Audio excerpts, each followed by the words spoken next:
नाव सांगा आणि आपण कुठून आले? बळवंत कदम वाकळे स्टेट ठाणे मराठा आंदोलक दादांना पाठिंबा जाहीर करून उपोषणस्थळी आझाद मैदानावर आलेलो आहे आणि मनोज दादांच्या पाठीमागे संपूर्ण महाराष्ट्रातील नव्हे तर महाराष्ट्राबाहेरील समाज पूर्ण ताकदीने उभा आहे आणि येणाऱ्या काळामध्ये सरकारने यावर तोडगा काढावा आणि मुंबईत येणाऱ्या मराठ्यांना थांबवण्यासाठी एकच पर्याय आहे, सरकारने लवकरात लवकर GR काढून मराठा समाजाला OBC मधून आरक्षण द्यावं ही आमच्या संपूर्ण मराठा समाजाची मागणी आहे आणि ती सरकारने लवकरात लवकर पूर्ण करावी ही समाजाच्या आणि मनोजदादा पाटलांच्या वतीने आम्ही स्थानिक मोर्चेकरांसाठी जेवणाची सुविधा केली आहे, पाण्याची सुविधा केली आहे. काय सांगाल या सुविधेबद्दल सांगा काहीतरी.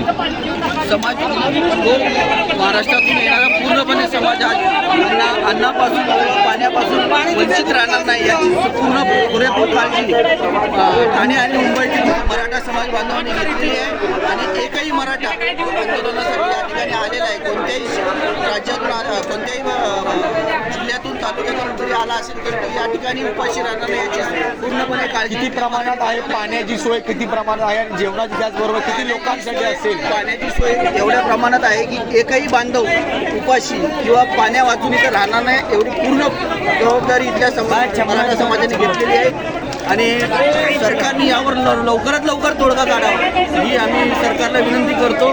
कारण की जर पूर्ण मराठा बांधव जर ताकदीने इथे उपस्थित राहिला तर मुंबई बंद व्हायला वेळ लागणार नाही याची खबरदारी सरकारने घ्यावी.